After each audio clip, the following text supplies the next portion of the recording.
Line man అన్న నిజంగా చెప్తున్నా సినిమా అయితే చాలా బాగుంది అన్న నిజంగా నాకైతే మరో బలగం సినిమా చూసినట్లు అనిపించింది. చాలా పల్లెటూరు వాతావరణంలో తీసిండ్రు కదన్న, చాలా బాగుంది. మనము ఇప్పుడు వెనకటి విషయాలని చెప్తాం చూడు, కరెంట్ లేకుంటే ఎట్లుంటుంది ఆ సిచ్యువేషన్, ఫ్రెండ్షిప్ కానీ ఈ ఫోన్లు లేకుంటే కరెంట్ లేకుంటే ఎట్లుంటుందో సో ఈ సినిమాలో క్లియర్గా చూపెట్టిన ప్రతి ఒక్క ఎమోషన్ సీన్ కానీ ఏదైనా సరే. మనం అప్పుడు చిన్నప్పుడు కరెంటు పోతే ఊర్లోకి వెళ్ళి ఎట్లా ఆడుకుంటుంటే మంచిగా పెద్ద మనుషులు వీళ్ళంతా ఒక చర్చ ఒక గుడికాడ కూర్చొని మంచిగా మాట్లాడుకునే విధానం కానీ అంత ఎమోషనల్ మంచిగా టచ్ చేసిండు బ్రో ఈ సినిమాలో. నిజంగా ఇలాంటి సినిమాలు తీయాలి ఖచ్చితంగా. నిజంగా లిపులాకుల పనికిమాలి తీసే బదులు ఇలాంటివి తీయాలి, ఇలాంటి సినిమాలు రావాలి. నిజంగా చెప్తున్నా ఈ డైరెక్టర్ గారిని విన్నపం చేసిన ఈ సినిమా ప్రతి ఊర్లో ప్రతి విలేజ్ లో పడాలని నేను కోరుకుంటున్నాను. నిజంగా అంత బాగుంది బ్రో, చాలా బాగుంది అన్న. నిజంగా చాలా బాగా చేసిండు, నిజంగా ఏడిపించేసిండు తెలుసా నాకైతే. నిజంగా లైన్ మ్యాన్ మూవీ చూశానన్నా, చాలా బాగుందన్న. డైరెక్టర్ గారు చాలా బాగా తీశారన్న.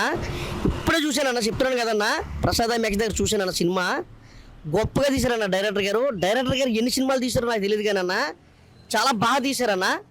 లైన్ మ్యాన్ మాత్రం చాలా మంచి మూవీ అన్న. ఇప్పుడున్న జనరేషన్లో మాత్రం చూడవలసిన సినిమా అన్న. లైన్ మ్యాన్ సినిమా నిజంగా ప్రతి మనిషి చూడవలసిన సినిమా అన్న. మంచి స్టోరీ అన్న. ఒకప్పుడు మనం ఫోన్లు టీవీలు లేనప్పుడు ఎలా ఉండేవాళ్ళమో ఆ పద్ధతి ఈ సినిమాలో చూపించారన్న. లైన్ మ్యాన్ అంటే మనం ఏమనుకుంటామన్నా, ఏమన్నా కరెంట్ వేయడం ఆపడం అనుకుంటాం కదన్నా. అది కాదన్నా, ఒక జీవితాన్ని కూడా మనం కాపాడినట్టు లైన్ మ్యాన్ సినిమా ద్వారా ఒక పక్షులు మినిమం ఈ సినిమాలో చెప్తున్నాను కదా 4 గుడ్ల గురించి ఉంటుందండి. ఫస్ట్ నుంచి లాస్ట్ వరకు అదే నడుస్తుంది. చాలా గొప్పగా చెప్తున్నాను కదండి. ఒక విలేజ్ ఉంటుందండి, ఆ విలేజ్లో ఒక దేవుడు మనకి ఒక అమ్మ ఉంటుందండి. ఒక 100-200 పుర్రులు వేస్తుందండి. కానీ ఆమె పుట్టినరోజు అప్పుడు లైన్ మ్యాన్ కరెంట్ తీసేస్తారండి. తీసేస్తే చాలా అనుకుంటారు కదండి, వ్యతిరేకమైపోతారు, హీరోకి వ్యతిరేకమైపోతారు. అప్పుడు ఆమె వచ్చి లైన్ మ్యాన్ నట్టు చాలా మంచి పని చేసావు, సూపర్ చేసావు, నిజంగా 4 జీవులు నీ వల్ల కాపాడుతున్నావు మంచి అని ఆమెని పొడుతుంది. తర్వాత ఆమెకి వ్యతిరేకంగా ఆయనకి వ్యతిరేకంగా కూడా ఉంటారు ఫ్రెండ్స్ ఆ ఊర్లో. కానీ హీరోని ఎలా పడగొట్టాలని వాళ్ళు చూస్తుంటారు. కానీ మంచోడికి ఎప్పుడు మంచి జరుగుతుంది అన్నట్టు చాలా బాగా తీశారన్న. ఇందులో సాంగ్స్ మాత్రం ఉన్నాయన్న, చాలా బాగున్నాయన్న. మ్యూజిక్ సూపర్ అన్న. అలాగే పాటలు, మ్యూజిక్, అలాగే చెప్తారు కదన్నా డైలాగ్స్, ఒక న్యాచురల్ డైలాగులు అన్న. ఒక రంగస్థలంలో డైలాగులు ఎలా ఉంటాయన్న అలా చూపించారన్న. హీరో మాత్రం న్యాచురల్గా చేశాడన్న. లైన్ మ్యాన్ మూవీ చూసానండి. సినిమా కన్నడ మూవీ అయినా కూడా తెలుగులో జనాలని ఆదరిస్తుందంటే సో మంచి లైన్ ఉందన్నమాట. ఎందుకంటే మనకి ఒక 10 నిమిషాలు కరెంటు పోతే ఎంత ఇబ్బంది పడతామో మనకు తెలుసు. అలాంటిది ఒక విలేజ్లో కరెంటు పోతే అంటే వాళ్ళకి జనరేటర్స్, ఇన్వర్టర్స్ ఏమి ఉండవు. సో వాళ్ళందరూ ఎంత స్ట్రగుల్స్ పడతారని మనం అనుకుంటాం. సో కరెంటు వల్ల 2 ఉపయోగాలు ఉన్నాయండి. కొంతమంది స్ట్రగుల్స్ పడతారు, కొంతమందికి ఉపయోగాలు. అంటే ఒక చెట్టు నీడకు వచ్చి పిల్లలు కానీ పెద్దవాళ్ళు కానీ మీటింగ్లు పెట్టుకోవడం, ఆ పొలాలు చేసిన వాళ్ళందరూ కూడా దీపాలు వెలిగించుకొని వాళ్ళ సంభాషణ ఎలా ఉంటుంది అనేది క్లియర్ కట్గా చూపించారు. ఫస్ట్ హాఫ్ అంతా లైన్ బాగా నడుస్తుంది అనే లోపల సెకండ్ హాఫ్ వచ్చేసరికి ఏంటంటే ఒక పక్షి గుడ్లు కరెంట్ ట్రాన్స్ఫార్మర్ దగ్గర పెడితే అది ఒక సెంటిమెంట్ లైన్గా తీసుకొని ఆ గుడ్లు కరెంటు వేస్తే ఆ టెంపరేచర్కి ఏదైనా చనిపోతాయేమని చెప్పి ఊరు పెద్దలందరూ కూడా కరెంటు ఆ గుడ్లు పెట్టేదాకా కూడా కరెంటు వేయకూడదని చెప్పేసి నిర్ణయించుకుంటారు. ఆ లైన్ అనేది బాగుంది. సో మధ్యలో కొన్ని సెగ్మెంట్లు ఎక్కువ ల్యాగ్ చేయడం వల్ల కొంచెం బోరింగ్ అనిపించింది. కానీ స్టోరీ వైజ్గా చూస్తే కొత్త కాన్సెప్ట్ అనుకోవాలి. అంటే మనం పోస్ట్ మ్యాన్ సినిమా చూసాము, రకరకాల స్టోరీలు చూసాము. సో ఇదేంటంటే మనకి ప్రత్యేకంగా లైన్ మ్యాన్ అనేది ఆడి కరెంటు తీసేస్తే ఏంటనేది డిఫరెంట్గా చూపించారు. సో కాస్టింగ్ వాళ్ళ నేమ్స్ కూడా డిఫరెంట్గా ఉన్నాయి. అంటే హీరో పేరు నట్టు అని, తర్వాత ఒకటి పేరు అమావాస్య అని, ఒక దేవుళ్ళమ్మ అని, ఈ క్యారెక్టర్ల పేర్లు కూడా బాగా డిజైన్ చేస్తారు. అన్నా ఇప్పుడే లైన్ మ్యాన్ మూవీ చూసి వస్తున్నా, అబ్బబ్బబ్బా నిజం చెప్తున్నా అన్న. ఒక డిఫరెంట్ స్టోరీతో డైరెక్టర్ గారు ఎర్రగా తీశారు, మామూలు లేదు నిజంగా. అసలు స్క్రీన్ పై డైరెక్షన్, హీరో పర్ఫార్మెన్స్ అయితే వేరే లెవెల్ అని చెప్పుకోవచ్చు. ఒక ఊర్లో కరెంటు పోతే, ఒకప్పుడు మనకి కరెంట్ ఉండేది కాదన్న. ఆ రోజుల్లో అందరూ ఫ్యామిలీలు అందరూ కలిసి హ్యాపీగా ఉండేవాళ్ళు. ఈ సినిమాలో ఏంటంటే ఒక పక్షి గూడు కరెంటు వైర్ల దగ్గర పెట్టుకుంటుంది. కరెంట్ ఆన్ చేస్తే ఆ పక్షి గుడ్లకి ఎఫెక్ట్ అవుతుంది అని చెప్పి లైన్ మ్యాన్, మన హీరో లైన్ మ్యాన్ 20 రోజులు ఊరు కరెంట్ మొత్తం తీసేస్తాడు. నిజంగా ఆ 20 రోజులు కరెంటు ఛార్జింగ్ లేక, టీవీలు లేక అందరూ మళ్ళీ పాత రోజుల్లాగా అందరూ సరదాగా కలిసి ఉండాలి, కలిసి మాట్లాడుకోవడాలు. నిజంగా ఒక మంచి కాన్సెప్ట్తో ఒక జీవి పక్షులు కానీ ఏదైనా సరే ఎంత ఎఫెక్ట్ అవుతున్నాయి అన్న దాని మీద నిజంగా చాలా అంటే చాలా బాగా చూపించేది సినిమా. బ్రో హాయ్ బ్రో, ఇప్పుడే లైన్ మ్యాన్ సినిమా చూసి వచ్చాను. అసలు నేను థియేటర్లోకి వెళ్ళినప్పుడు మాత్రం ఒక చిన్న సినిమా అనుకొని వెళ్ళాను. కానీ చిన్న సినిమా ఒక మంచి పెద్ద మెసేజ్ తోటి నేను బయటకు వచ్చాను. ఎవరు చిన్న సినిమా అనుకోకండి, ఇలాంటి సినిమాలు 100 కోట్లు వచ్చినా కానీ ఆశ్చర్యపోవాల్సిన అవసరం లేదు. ఎందుకంటే ఒక పక్షుల గురించి మనం అప్పట్లో రోబో సినిమాలో చూసాము, కానీ ఇది డిఫరెంట్ కాన్సెప్ట్. పక్షులను మనము ఒక మనిషి ఒక పక్షిని ప్రేమిస్తే, బర్డ్స్ని ప్రేమిస్తే ఏ రేంజ్లో ప్రేమిస్తాడు, అండ్ ఆ పక్షుల కోసము మన హీరో ఏం చేశాడు కరెంటు గురించి ఈ సినిమాలో కూడా అని ఒక మంచి మెసేజ్ అయితే ఉంటుంది. నిజంగా ప్రతి ఒక్కరికి పక్షుల మీద ఎంతో ప్రేమ అనేది పెరుగుతుంది ఈ సినిమా చూసిన తర్వాత. అండ్ హీరో పర్ఫార్మెన్స్ కానీ యాక్టింగ్ కానీ సూపర్ అనిపించింది. అండ్ ఆ ఊరు నేటివిటీని చూపించడం కూడా అది మనం థియేటర్లో ఉన్నామన్న ఎక్స్పీరియన్స్ అస్సలకే రాదు. ఊర్లోకి వెళ్ళి మనం ఆ ఊర్లోనే సినిమా చూస్తున్నాము అన్నంత ఎక్స్పీరియన్స్ అయితే వచ్చేస్తుంది. ప్రతి ఫ్యామిలీ వచ్చి సినిమా చూడొచ్చు. ఫ్యామిలీ ఒక్కరనే కాదు, యూత్ కానీ ప్రతి ఒక్కరు వచ్చి చూడొచ్చు. మనకు కొన్ని సినిమాలలో ఒక 5 minutes 10 minutes బోర్ అనేది ఆ టైప్లో ఉంటుంది కదా. ఫస్ట్ హాఫ్ మనం స్టార్ట్ అయిన ఫస్ట్ మినిట్ దగ్గర నుంచి వెళ్ళి ఎండింగ్ వరకు 1 second కూడా బోర్ కొట్టదు. అండ్ కరెంట్ తీసేసినప్పుడు అండ్ ఆ కరెంటు ఊర్లో లేనప్పుడు కూడా అక్కడ మనకు చూపించే సీన్స్ ఉన్నాయి కదా, అవన్నీ మనకు న్యాచురల్గా చూపించినట్టు అనిపిస్తుంది. అసలు నిజంగా డైరెక్టర్ అసలు ఎలా తీసాడో తెలియదు, కానీ ఇంత న్యాచురాలిటీ సినిమాని అసలు మనకు చూపించాడు అంటే అసలు నిజంగా డైరెక్టర్కి హ్యాట్స్ ఆఫ్.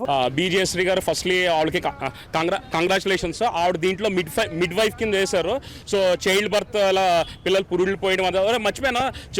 మిడ్ వైఫ్ అంటే గొప్పకుని ఏదో వేరే అనుకోరు. ఆర్జీవీలని చూసి మన సుమక్క పంచులు చూస్తే ఈరోజు పుట్టినరోజు కూడా మీకు తెలియదు. మిడ్ వైఫ్ అంటే ఇప్పుడు నర్సుల్లో కాకుండా మన ఇంట్లోనే ఒకళ్ళు పురుళ్ళు అది పోసేవారు. ఓల్డ్ స్కూల్ అలాగా నార్మల్ డెలివరీస్ అది చైల్డ్ బర్త్కి వాళ్ళు పురుళ్ళు పోయడానికి హెల్ప్ చేసేవారు. సో దీంట్లో ఏంటంటే ఒక మంచి విషయం ఉంది. పవర్ కట్ అది ఎందువల్ల అప్రాపరేట్ టైంలో అయింది. దానివల్ల ఏంటంటే ప్రతి హ్యూమన్ బర్త్తో పాటు ప్రతి క్రియేచర్ ఏంటంటే మన హ్యూమన్స్తో మనం మన హెల్త్తో పాటు పక్కన క్రియేచర్స్ కూడా హెల్త్ కాపాడాలి. అలా చేసినప్పుడే మనకి బెటర్ లివింగ్ స్టాండర్డ్స్ అన్నీ ఉంటాయి, మనకి లైఫ్ కూడా బాగుంటుంది అన్నారు.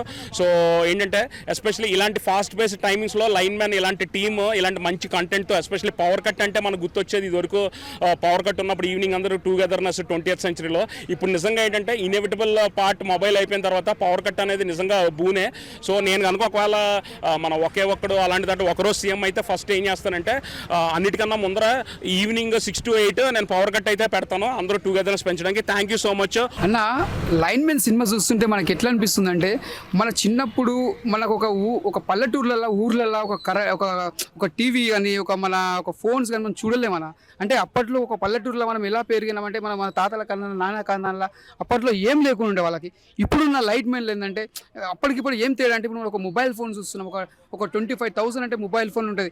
అంటే దాని విలువ అప్పట్లో ఒక స్థలం విలువ మన తాతల కాందాన్లో. అంటే మనం పైసలు ఎన్ని వేస్ట్ చేస్తున్నాం అంటే నిజంగా చెప్పాలంటే ఆ కాలంలోనే మనం చాలా గ్రేట్ అనుకోవాలి. ఇప్పుడు దానికి పైసకి విలువ లేదు, పైసకి వాల్యూ లేదు. పైసలు తిక్కించి ప్రేమలు అనేది అనుబంధాలు అనేది లేదు. అప్పుడున్న ప్రేమలు కానీ అనుబంధాలు కానీ ఆ మెసేజ్ కానీ అప్పుడు దానికి చాలా డిఫరెంట్. అంటే నిజంగా చెప్తున్నా, లైట్ మెన్ తీసిన డైరెక్టర్కి హ్యాట్సాప్ చెప్పాలి. ఎందుకంటే ఒక రూపాయి విలువ అనేది ఈ సినిమా చూస్తే తెలుస్తుంది అన్న. ఒక రూపాయి మనం కాపాడుకోవాలని ఎలా కాపాడుకోవాలని తెలుస్తుంది దీని విలువ. ఎందుకంటే ఈ సినిమా చూసిన మాత్రం నిజంగా నాకు ఏడుపు వచ్చిందన్న. నిజంగా సినిమా చూసిన కంపల్సరీ ఏడుస్తారు సినిమా చూసిన. ఎందుకంటే ఒక తాతలు కానీ తండ్రులు కానీ ఎంత కష్టపడి అప్పట్లో రూపాయి జమ చేసుకొని ఒక స్థలం కొనుక్కోవడం కానీ, ఒక ఇల్లు కొనుక్కోవడం, మనకు ఒక బ్యాగ్ కొనియడం కానీ, ఒక బుక్స్ కొనియడం, దాని విలువ ఎంత మనకు తెలుసు. కానీ ఇప్పుడు అట్లా కాదు. ఒక పైసలు అంటే ఇట్లా ఒక మంచి ఇల్లుగా ఖర్చు పెడుతున్నారు అన్న. అంటే ఒక ఫ్యామిలీ అందరూ చూడొచ్చు, ఎంజాయ్ చేయొచ్చు. నిజంగా చెప్పాలంటే ఒక మెసేజ్ సినిమా, ఇలాంటి సినిమా చూడాలి, పబ్లిక్ చూపించాలి. రూపాయి విలువ తెలుస్తుంది, మన సాంప్రదాయం తెలుస్తుంది, ఒక బల్గం మనం ఎంత మెసేజ్ ఉందో ఈ సినిమా కూడా మనకు ఎంత మెసేజ్ ఉంటుంది. పైసలు వేస్ట్ చేసుకోకూడదు, దాన్ని వృధా చేసుకోండి, ఖరాబ్ చేసుకోవద్దని ఒక మెసేజ్. నిజంగా చెప్తున్నా, సినిమా చూసి మాత్రం ఏడ్చినా, కన్నీళ్ళు అయితే వచ్చిన. రియల్గా చెప్తున్నా, హార్ట్ టచింగ్ అనిపించింది. హ్యాట్స్ ఆఫ్ డైరెక్టర్ గారికి, సూపర్. లైన్ మ్యాన్ సినిమా చూడడం జరిగింది. ఆ సినిమా అయితే అన్న మీకు కంటెంట్ చూస్తే కొంచెం నవ్వుగా అనొచ్చు. 4 గుడ్ల కోసం సినిమా ఇది. బట్ ఆ గుడ్డుల్లో కూడా ఉన్నది ఒక ప్రాణమే అని చాలా ఎమోషనల్గా, చాలా ఎథిక్స్తో మనకి తెలియజేశారనమాట. ఇందులో డైరెక్షన్ అయితే మాత్రం రఘు గారు చాలా అంటే చాలా బాగా రాసుకున్నారు. స్క్రీన్ ప్లే కానీ ఆ సీన్స్ కానీ ఫస్ట్ హాఫ్ అంతా మనకి కామెడీగా వెళ్తుంటారు. 4 గుడ్లు ఒక లైన్ మీద పెట్టడం వల్ల దానివల్ల ఊరికి కరెంట్ ఆపేస్తారు. దానివల్ల ఊళ్ళందరూ సరే అని అంటారు. చూసా ఆ సీన్ అయితే నెక్స్ట్ లెవెల్లో ఉంటుందన్న మనకి. బట్ సినిమా జరిగే కొద్ది కామెడీ తక్కువ అవుతుంది, ఎమోషన్ ఎక్కువ అవుతుంది. అలా సినిమాలో నీలమైపోతాం అనమాట. మనకి నెక్స్ట్ ఏం జరుగుతుంది, అమ్మ ఏంట్రా అనిపిస్తుంది. సో మన ఊర్లో మనకు జరుగుతున్నట్టు అనిపిస్తుంది, అంత రియాలిటీగా ఉంటుంది. ఇందులో మనకి ఈ మధ్యకాలం చాలా చిన్న సినిమాలు చాలా పెద్ద హిట్ అవుతుంది. సో మన బలగం చూశారు కదా, అలాగే పల్లెటూరు నేపథ్యంలో ఇది ఒక line man cinema super hit అవుతుందని అందులో ఏ మాత్రం డౌట్ లేదు. అలాగే హీరో గారు కానీ హీరోయిన్ గారు యాక్టింగ్ అయితే నెక్స్ట్ లెవెల్ ఉంటుంది. లవ్ సీన్స్ కావచ్చు, కామెడీ అన్నీ ఉన్నాయి ఇందులో.